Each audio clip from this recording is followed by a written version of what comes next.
Dans l'un des textes les plus connus de la Bible, Lucas 17,5, où les apôtres supplient « Seigneur, augmente-nous la foi », il existe une vérité fondamentale, une profondeur théologique qui a été silencieusement édulcorée, voire complètement ignorée, par une ère obsédée par la facilité et la superficialité spirituelle. L'interprétation populaire de ce verset, souvent perçue comme un simple désir d'acquérir plus de pouvoir spirituel ou de confort personnel, masque une réalité bien plus exigeante et souveraine. La théologie implacable de Charles Spurgeon, cette inébranlable sentinelle de la vérité éternelle, révèle une dimension que beaucoup craignent d'affronter.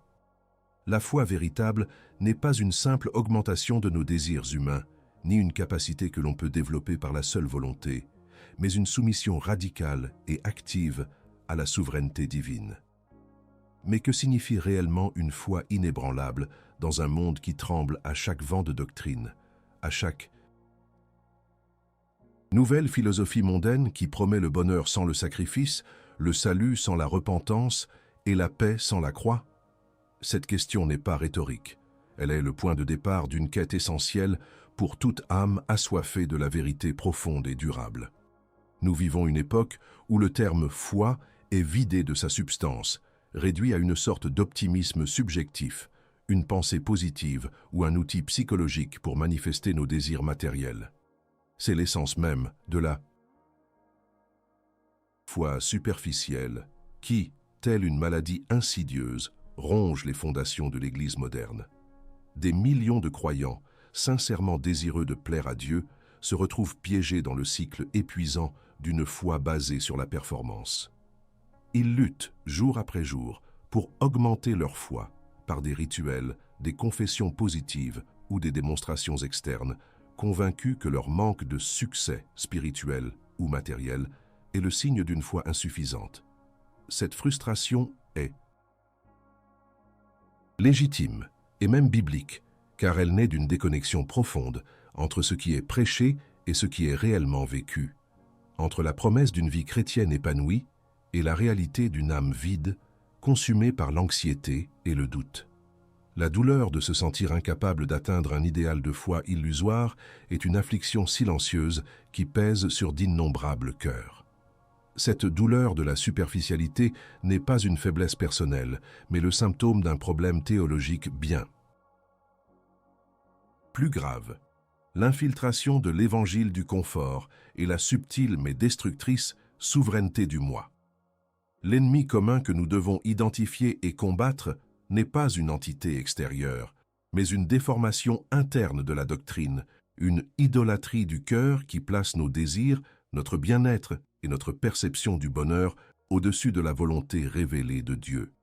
Cet évangile corrompu promet des bénédictions sans le fardeau de la repentance, une croissance sans la douleur de la sanctification et la paix sans le conflit intérieur que la vraie foi engendre. Il dépeint un Dieu à notre service, un dispensateur de faveurs, plutôt que le souverain absolu qui exige notre adoration inconditionnelle et notre obéissance radicale. C'est une trahison silencieuse de l'Évangile, transformant la croix en un simple accessoire plutôt qu'en le cœur de notre salut. Spurgeon, avec la clarté d'un prophète et la précision d'un théologien classique, ne nous laisserait jamais nous complaire dans cette illusion. Il aurait impitoyablement exposé la vacuité de cette quête d'une foi auto-générée, nous ramenant inlassablement à la vérité que la foi, tout comme le salut qu'elle embrasse, est un don souverain de Dieu, une œuvre du Saint-Esprit, et non une monnaie d'échange pour nos désirs égoïstes. La vraie foi, celle qui est inébranlable, n'est pas une substance que nous accumulons, mais une relation que nous cultivons, une dépendance totale qui nous humilie et nous élève simultanément. Elle n'est pas un moyen d'échapper aux épreuves, mais la force de les traverser, ancrée dans la fidélité de celui qui ne ment jamais. Cette perspective est un baume pour l'âme fatiguée, mais aussi un défi radical à notre orgueil. Le problème n'est donc pas que nous manquions de foi, mais que nous ayons une mauvaise compréhension de ce qu'est la foi véritable, de sa source, de sa nature et de son but. Nous cherchons à l'acquérir par nos propres moyens, ignorant que le trésor du chrétien ne réside pas dans une accumulation de mérites spirituels ou de manifestations extérieures, mais dans la foi de l'Esprit Saint elle-même, une foi qui nous unit indissolublement au Christ et nous rend participants de sa nature divine. C'est une foi qui ne craint pas la confrontation avec nos propres illusions, une foi qui se réjouit dans la souveraineté de Dieu, même au milieu de la douleur. Une foi qui, loin de nous promettre une vie sans tempête, nous assure que le navigateur est avec nous dans la barque. Cette foi est le fruit d'une œuvre divine en nous, une grâce offerte non pas pour notre confort éphémère, mais pour notre sanctification éternelle. Alors, avant de poursuivre ce voyage dans les profondeurs de la doctrine de la foi inébranlable, permettez-moi de vous poser une question brutale, une question qui viole l'âme et expose une contradiction intime que beaucoup évitent d'affronter. Et si votre quête incessante de plus de foi n'était pas un signe de dévotion authentique, mais la preuve silencieuse que vous avez jusqu'à présent cherché le trésor de la foi au mauvais endroit, dans la mauvaise source, avec le mauvais cœur? Pensez-y un instant. Si cette question vous a interpellé, si elle a touché une corde sensible dans votre âme, alors ne gardez pas le silence. Osez confronter cette vérité. Laissez un commentaire ci-dessous, en une phrase ou un mot, et partagez votre première réaction. Est-ce inconfortable, révélateur ou nécessaire? Votre silence ici est une défaite. Participez à ce dialogue vital. Nous venons de poser une question qui doit résonner dans les profondeurs de votre être, une question sur la véritable nature de votre quête de foi. Maintenant, il est temps d'entamer le diagnostic de cette condition spirituelle, de révéler la vérité biblique, souvent masquée par les doctrines du confort et de l'auto-assistance religieuse. Le monde, et malheureusement une grande partie de l'Église moderne, vous invite à croire que la foi est une denrée que l'on peut accumuler, un muscle que l'on peut entraîner, une sorte de pouvoir spirituel personnel qui, une fois maîtrisé, débloquera une vie sans entrave, une existence exempte de souffrance, remplie de bénédictions matérielles et d'une paix ininterrompue. C'est là le piège mortel de la prospérité vide, la promesse d'une abondance extérieure qui camoufle une misère spirituelle intérieure profonde. Combien de chrétiens, cherchant désespérément à augmenter leur foi, se retrouvent-ils avec des mains vides, le cœur lourd, le désespoir grandissant, simplement parce qu'ils ont mal compris la nature même de ce qu'ils cherchaient?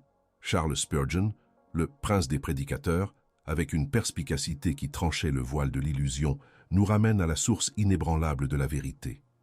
Pour Spurgeon, la foi n'est pas une simple émotion passagère, ni un acte de volonté humaine isolé.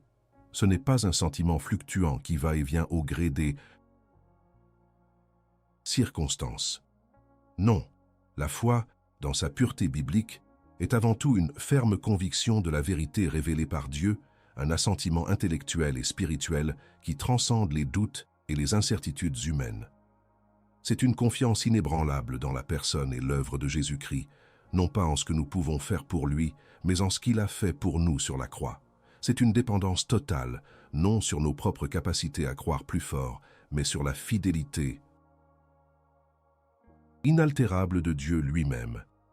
Comprenez bien ceci, la quête de plus de foi par des moyens purement humains est vouée à l'échec car elle ignore la réalité de la dépravation humaine.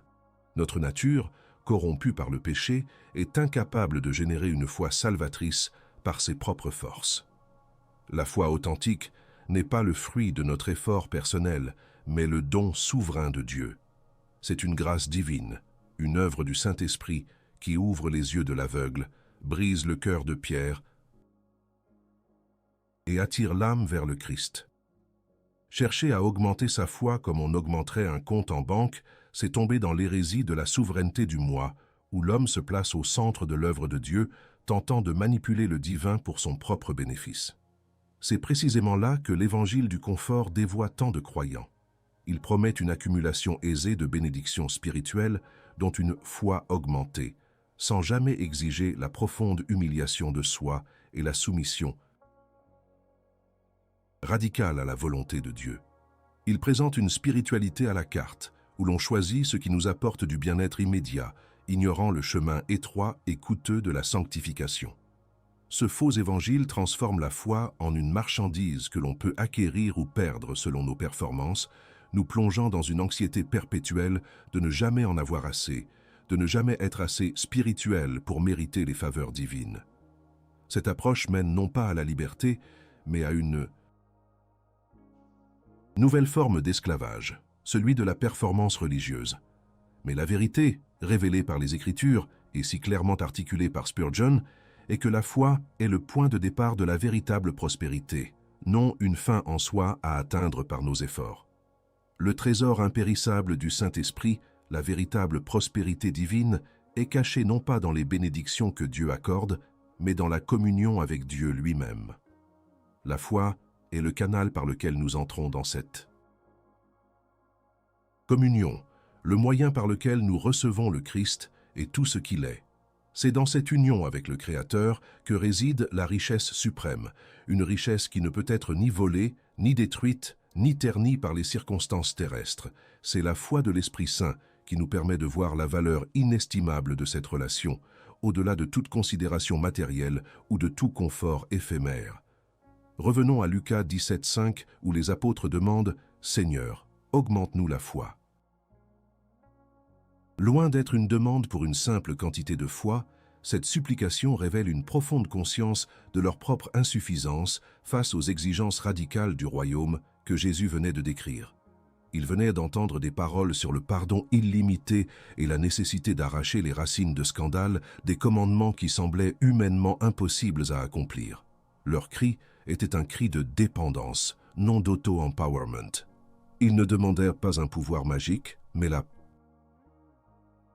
grâce divine nécessaire pour vivre à la hauteur de l'appel.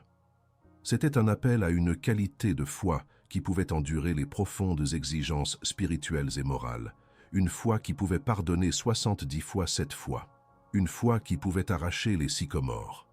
C'était la reconnaissance de leur faiblesse et la soumission à la puissance souveraine de Dieu, seul capable de donner ce qui manquait à l'homme.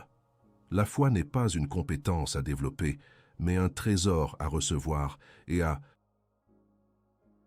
entretenir par la grâce. Elle est le premier acte de soumission au Seigneur de l'univers, la première reconnaissance que Dieu est souverain et que nous dépendons entièrement de lui pour tout, y compris pour notre capacité à croire. C'est en reconnaissant notre incapacité et en nous tournant vers sa toute-puissance que la vraie foi germe et s'épanouit. C'est une révélation qui bouleverse notre compréhension du christianisme et nous conduit loin des mirages de la prospérité terrestre, pour nous ancrer dans les réalités éternelles. Après avoir diagnostiqué le piège de la foi autogénérée et réaffirmé son origine souveraine, nous devons maintenant confronter les conséquences dévastatrices de cette mécompréhension. L'illusion d'une foi que l'on augmente par nos propres efforts ne conduit pas à la plénitude spirituelle, mais à une pauvreté de l'âme profonde et amère. Quand la foi est perçue comme un simple levier pour obtenir des bénédictions ou un confort immédiat, elle se vide de sa substance divine et ne peut plus remplir sa fonction première, nous unir à Christ dans la sanctification et la soumission. Examinez votre propre expérience. Combien de fois avez-vous lutté contre le doute accablant, non pas parce que Dieu était silencieux, mais parce que vous attendiez de lui qu'il se conforme à vos attentes préconçues sur la manière dont la foi devrait opérer? Combien de fois avez-vous ressenti une frustration grandissante face à l'épreuve, considérant la souffrance comme un signe de votre manque de foi, plutôt que comme un instrument souverain dans les mains d'un Dieu aimant pour vous modeler à l'image de son Fils? Cette perspective déformée de la foi conduit inévitablement à l'hypocrisie, car nous nous efforçons de projeter une image de force spirituelle que nous ne possédons pas réellement, craignant de montrer notre faiblesse et notre dépendance. La foi mal comprise engendre une relation transactionnelle avec Dieu. Nous le considérons comme un distributeur automatique de bénédictions dont la générosité est conditionnée par notre niveau de foi perçu. Si les bénédictions ne se manifestent pas, nous nous blâmons, nous jugeons notre foi comme insuffisante et nous tombons dans le désespoir. Mais Dieu n'est pas un serviteur de nos désirs, il est le Seigneur souverain qui agit selon sa sagesse parfaite et son bon plaisir. Une telle approche transforme Dieu en une idole que nous tentons de manipuler, plutôt que le Père éternel que nous devons adorer et auquel nous devons nous soumettre avec une révérence sainte. C'est une idolâtrie du cœur subtile, mais profondément destructive, car elle déplace notre confiance de la personne de Christ vers nos propres performances. Spurgeon ne mâchait pas ses mots face à de telles déviations. Il aurait martelé que cette quête d'une foi pour le confort est une trahison silencieuse de l'Évangile. Il aurait rappelé que la foi qui sauve et qui sanctifie est une foi qui embrasse la croix, non qui la fuit. La vraie foi ne nous promet pas un jardin de roses sans épines, mais elle nous assure que le jardinier est avec nous, même au milieu des plus sombres tempêtes. Elle ne garantit pas l'absence d'épreuves, mais la force de les traverser, transformant notre faiblesse en un témoignage de la puissance de Dieu. La sanctification, le processus par lequel Dieu nous rend plus conformes à l'image du Christ, est intrinsèquement lié à une foi qui persévère dans la douleur, qui apprend à faire confiance au milieu du feu de l'affliction. La prospérité que le monde ne comprend pas est un paradoxe puissant et souvent négligé. Charles Spurgeon a vécu ce paradoxe. Il a connu la maladie, la calomnie, la pression immense de son ministère, et pourtant, il a témoigné d'une richesse de l'âme qui dépassait de loin toute libération financière ou tout confort physique. Cette prospérité spirituelle n'est pas l'absence de problèmes, mais la présence de Dieu au milieu des problèmes. C'est la capacité de trouver la paix inébranlable en Christ, même lorsque le monde autour de nous s'effondre. Être riche en foi, c'est posséder le Christ, et en lui, tout ce qui est nécessaire pour la vie et la piété. C'est vivre dans l'abondance de la grâce divine, peu importe la pauvreté aux yeux des hommes. Alors, je vous pose ces questions, non pour vous condamner, mais pour vous agiter jusqu'aux profondeurs de votre conscience. Et si votre lutte constante contre l'anxiété n'était pas un simple problème psychologique, mais un symptôme d'une foi qui n'a pas encore pleinement embrassé la souveraineté de Dieu sur chaque détail de votre vie. Et si votre sentiment d'échec spirituel venait de ce que vous avez cherché le trésor du chrétien dans les bénédictions superficielles, plutôt que dans la communion intime avec le Père, le Fils et le Saint-Esprit, êtes-vous prêt à admettre que votre conception de la foi a peut-être été faussée, vous éloignant de la véritable prospérité divine? Ces questions exigent une réponse honnête, car l'enjeu est éternel. Le Saint-Esprit ne nous conduit jamais à l'illusion, mais toujours à la vérité qui libère, même si cette vérité est confrontante et exigeante. Il est temps de laisser tomber les mensonges du monde et d'embrasser la réalité divine. C'est un moment de vérité. Il est temps d'une admission publique. Si, en écoutant ces mots, vous avez reconnu des erreurs dans votre propre compréhension de la foi. Si vous avez vu la superficialité de votre quête, alors purifiez votre âme et faites un nouveau départ. Commentez maintenant avec les mots « Ma foi doit changer » ou « Je choisis la vérité » pour signifier votre engagement à réévaluer votre fondement. Ne laissez pas cette conviction s'évanouir en silence. Ayant sondé les abîmes de la foi mal comprise et les conséquences de son égarement, nous arrivons au point crucial, le chemin vers la vérité, la solution radicale que seule la Bible propose et que Charles Spurgeon a si puissamment vécu et prêché. Cette solution n'est pas une série de conseils ou de pas faciles, mais un appel impitoyable à l'autel, exigeant une transformation totale de notre conception de la foi et de notre relation avec Dieu. L'Église moderne, dans sa quête d'une pertinence superficielle, tend à édulcorer cet appel, le transformant en une simple invitation à une vie plus confortable. Mais la vérité éternelle ne transige pas. La seule voie vers la foi inébranlable passe par le repentance, la soumission inconditionnelle à la parole, la renonciation à soi-même et l'embrassement de la croix. Le repentance est le premier et indispensable pas. Il ne s'agit pas d'un simple regret des péchés, mais d'un changement d'esprit radical, une volte-face de notre idolâtrie du cœur qui nous a fait chercher la foi comme un outil pour nos propres fins. C'est l'acte de reconnaître notre dépravation humaine, notre incapacité à générer une foi authentique par nos propres forces et de nous tourner entièrement vers Christ comme la seule source de notre salut et de notre capacité à croire. Sans cette repentance profonde, tout effort pour augmenter notre foi ne sera qu'une vaine tentative de plaire à Dieu par nos œuvres, nous laissant dans une perpétuelle insécurité et un cycle épuisant de performances religieuses. La soumission inconditionnelle à la parole de Dieu est le fondement sur lequel repose toute foi véritable. La foi ne se construit pas sur des sentiments fluctuants ou des expériences subjectives, mais sur la vérité objective et immuable des Écritures. Spurgeon, avec son dévouement inébranlable à la prédication textuelle, a démontré que c'est en s'imprégnant de la parole que l'âme est nourrie, fortifiée et purifiée.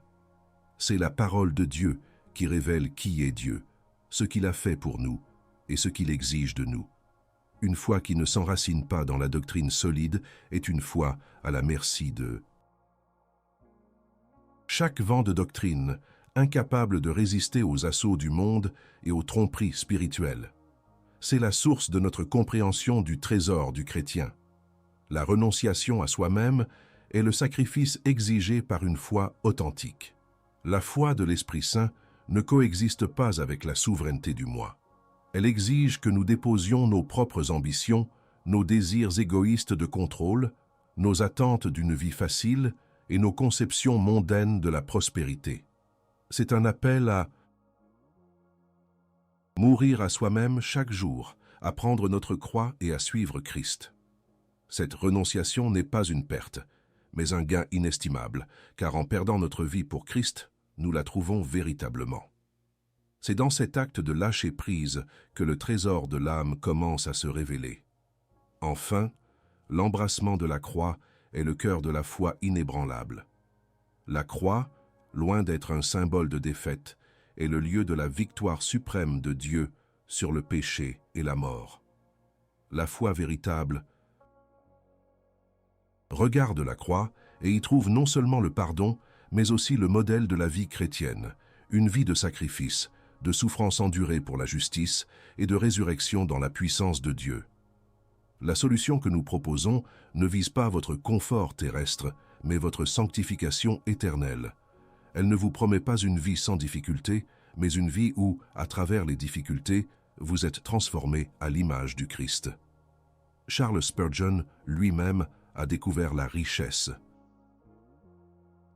de l'âme, non pas en évitant la douleur, mais en l'embrassant avec une foi inébranlable. Il a affronté d'innombrables épreuves, la maladie chronique, la calomnie incessante, la dépression profonde et le fardeau immense de la responsabilité spirituelle. Pourtant, c'est dans ces creusets qu'il a puisé une force et une profondeur spirituelle qui continuent d'inspirer des millions. Il a compris que le véritable trésor n'était pas l'absence de souffrance, mais la présence de Christ au milieu de la souffrance. Sa prospérité divine n'était pas matérielle, mais une communion toujours plus profonde avec le Dieu souverain, une paix qui surpassait toute compréhension humaine. Il a témoigné que c'est dans notre faiblesse que la puissance de Dieu se manifeste pleinement. Cet appel à l'autel est un appel à la radicalité de la foi évangélique. C'est une invitation à échanger les illusions d'une prospérité terrestre pour les réalités éternelles d'une richesse céleste trouvée en Saint-Athènes. Christ seul. C'est choisir de faire confiance à un Dieu souverain qui sait ce qui est le mieux pour notre âme, même lorsque son chemin nous mène à travers des vallées sombres. C'est reconnaître que la foi inébranlable n'est pas une quête pour notre propre bonheur égoïste, mais une marche résolue dans l'obéissance à sa volonté, confiant qu'il nous soutiendra à chaque pas. C'est le chemin de la vraie vie, le chemin de la vraie liberté, le chemin du trésor impérissable. Nous avons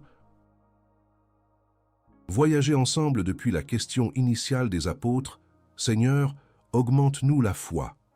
à travers les pièges de la foi superficielle et les conséquences dévastatrices de la mécompréhension théologique. Nous avons confronté l'appel radical de la repentance et de la soumission. Maintenant, nous atteignons le sommet de cette révélation. La véritable source et la nature de la foi inébranlable résident dans le trésor impérissable de l'Esprit Saint. Ce trésor n'est pas une récompense extérieure, mais une réalité intérieure, une communion profonde et indissoluble avec Dieu lui-même, rendue possible et soutenue par l'œuvre souveraine du Saint-Esprit. La foi, telle que la théologie classique et Spurgeon nous l'ont enseignée, n'est pas un attribut que nous pouvons produire ou perfectionner par nos propres efforts. Elle est un don de Dieu, insufflé dans le cœur par l'Esprit Saint. C'est l'Esprit qui ouvre nos yeux à la vérité de l'Évangile, qui nous convainc de péché et de la justice de Christ, et qui nous rend capables de nous repentir et de placer notre confiance en lui. Sans cette œuvre souveraine de l'Esprit, notre quête de plus de foi n'est qu'une vaine tentative de graver sur l'eau, de construire sur le sable mouvant de nos propres capacités humaines. Le trésor du chrétien est donc d'abord le Saint-Esprit lui-même, présent en nous, nous connectant au Christ et à la puissance de sa résurrection. Cette foi de l'Esprit Saint est l'encre de notre âme. Quand le monde autour de nous vacille, quand les tempêtes de la vie menacent de nous engloutir, c'est cette foi, enracinée non pas dans nos sentiments, mais dans la fidélité inaltérable de Dieu, qui nous maintient fermes. Elle nous rappelle que la souveraineté de Dieu n'est pas une théorie abstraite, mais une réalité vivante qui régit chaque atome de l'univers, y compris les circonstances de notre vie. Elle nous permet de reposer en lui, sachant qu'il est aux commandes, même quand tout semble chaotique. Cette confiance absolue libère l'âme de l'esclavage de l'anxiété et de la peur, car nous savons que notre Père céleste œuvre toutes choses pour notre bien et pour sa gloire. La prospérité divine n'est donc pas une accumulation de richesses matérielles, mais la richesse de l'âme trouvée dans cette communion avec Dieu. C'est une paix qui surpasse toute intelligence, une joie ineffable au milieu de la souffrance, une assurance inébranlable de notre salut éternel. Cette prospérité n'est pas mesurable par les standards du monde, qui valorisent l'argent, le pouvoir et le confort. Elle est mesurable par la profondeur de notre sanctification, par la transformation de notre caractère à l'image du Christ, par notre capacité à aimer Dieu et notre prochain avec un amour désintéressé. C'est le trésor que Spurgeon a découvert, une vie non pas exempte d'épreuves, mais imprégnée de la présence divine qui rend chaque épreuve supportable et chaque victoire spirituelle plus douce. La foi superficielle, en revanche, nous laisse vides, perpétuellement à la recherche d'une satisfaction que le monde ne peut offrir. Elle nous trompe en nous faisant croire que Dieu est là pour nous servir, et non l'inverse. Elle nous éloigne de la croix, du sacrifice, de la repentance radicale et de l'obéissance coûteuse qui sont les marques de la foi authentique. La profondeur biblique exige que nous abandonnions ces illusions et que nous embrassions une foi qui est entièrement centrée sur Dieu, sur sa gloire et sur l'avancement de son royaume, et non sur nos propres conforts ou désirs égoïstes. Ce que les apôtres cherchaient en demandant à Jésus d'augmenter leur foi, c'était la capacité d'accomplir des commandements qui transcendaient leur force humaine. Jésus ne leur a pas donné une formule magique, mais il a souligné que même une petite foi, si elle est authentique et dirigée vers Dieu, peut accomplir de grandes choses. C'est la qualité de la foi, sa source divine, qui importe, non sa quantité mesurable par des standards humains. Une foi aussi petite qu'une graine de moutarde, si elle est enracinée dans l'œuvre de l'Esprit, est une force puissante capable de déplacer des montagnes et d'endurer les plus grandes afflictions avec une dépendance inébranlable envers notre Seigneur. Ainsi, le trésor du chrétien n'est pas dans l'acte de croire en nous-mêmes, ni dans la capacité de manifester des bénédictions matérielles. Il est dans la foi de l'Esprit Saint, qui nous unit à Christ et nous donne accès à toutes les richesses de sa grâce. C'est une foi qui nous fait traverser la vie non pas comme des quémandeurs, mais comme des héritiers, possédant déjà en Christ tout ce dont nous avons besoin pour vivre une vie digne de son appel. C'est la paix profonde et durable qui vient de la soumission à sa volonté souveraine, le jugement de nos propres efforts et la louange de sa grâce. Mes amis, nous avons exposé la grandeur de la foi inébranlable et le danger mortel de ses contrefaçons superficielles. Mais la connaissance seule n'est pas suffisante. La vérité que nous avons partagée aujourd'hui n'est pas destinée à être une simple information intellectuelle. Elle est un marteau pour briser les idoles de votre cœur et une ancre pour stabiliser votre âme dans les tempêtes de la vie. Le choix vous appartient. Continuerez-vous à errer dans les sables mouvants d'un évangile du confort qui promet le bonheur sans la croix, la paix sans la sanctification et la prospérité sans la soumission radicale? Ou embrasserez-vous le chemin exigeant mais infiniment gratifiant d'une foi de l'Esprit Saint, enracinée dans la souveraineté de Dieu, qui trouve son trésor dans la communion avec lui seul? Ne vous y trompez pas, la complaisance spirituelle est un ennemi plus redoutable que la persécution ouverte. Elle nous endort dans une fausse sécurité, nous faisant croire que nous sommes en bonne voie alors que nous dérivons lentement loin des rives de la vérité éternelle. La dépravation humaine est telle que nous sommes constamment tentés de revenir à nos anciennes manières de penser, de chercher le trésor du chrétien dans ce qui est visible et transitoire, plutôt que dans ce qui est invisible et impérissable. La gravité de la vérité éternelle exige de nous une vigilance constante et une reconsidération perpétuelle de nos fondements. Le trésor ultime du chrétien n'est pas ce que vous gagnez par la foi, mais ce que vous devenez en Christ à travers elle. Ce n'est pas une augmentation de votre compte en banque céleste, mais la transformation de votre cœur à l'image du Sauveur. C'est le processus continu de sanctification, un voyage où l'Esprit Saint œuvre inlassablement pour vous arracher à l'idolâtrie du cœur et vous ancrer plus profondément dans la personne et l'œuvre de Jésus-Christ. C'est un chemin de renonciation quotidienne, de repentance constante et de soumission joyeuse à la volonté souveraine de Dieu. La foi inébranlable n'est pas une destination, mais une marche de dépendance où chaque pas est une reconnaissance de notre faiblesse et une célébration de sa force. C'est dans cette dépendance que se trouve la véritable liberté et la paix que le monde ne peut ni donner ni comprendre. Que votre âme soit agitée par cette vérité, non pas pour l'anxiété, mais pour une conviction profonde et une résolution renouvelée de vivre une foi qui honore le Dieu qui la donne. Que le mystère de Lucas 17,5 soit désormais pour vous non pas une quête de pouvoir personnel, mais un appel à la soumission et à la transformation par la grâce souveraine. Arrêtez un instant. Si cette exploration de la foi inébranlable a touché votre esprit, si la vérité de la souveraineté de Dieu et le trésor de l'Esprit Saint ont résonné dans votre âme, alors agissez maintenant. Ne laissez pas cette conviction s'évanouir dans le silence passif de l'inaction. Votre engagement envers la profondeur biblique se manifeste par des actes concrets. Montrez votre gratitude pour ce travail qui cherche à élever la saine doctrine. Laissez un super thanks pour soutenir directement la mission de ce canal ou devenez membre pour rejoindre une communauté qui valorise la vérité éternelle au-dessus de tout. Ce n'est pas une simple transaction, mais un investissement dans un message qui confronte la superficialité et appelle à la sanctification. Et si vous désirez franchir un pas supplémentaire, si vous êtes prêt à approfondir votre engagement et à soutenir de manière significative ce ministère, procurez-vous notre e-book exclusif. Quand le ciel répond, chemin de guérison, de pardon et de renaissance. C'est bien plus qu'une simple lecture. C'est une ressource conçue pour vous accompagner sur le chemin exigeant de la repentance, de la transformation et de la communion avec Dieu. L'acquérir, c'est poser un geste de foi et un soutien tangible à la propagation de la saine doctrine.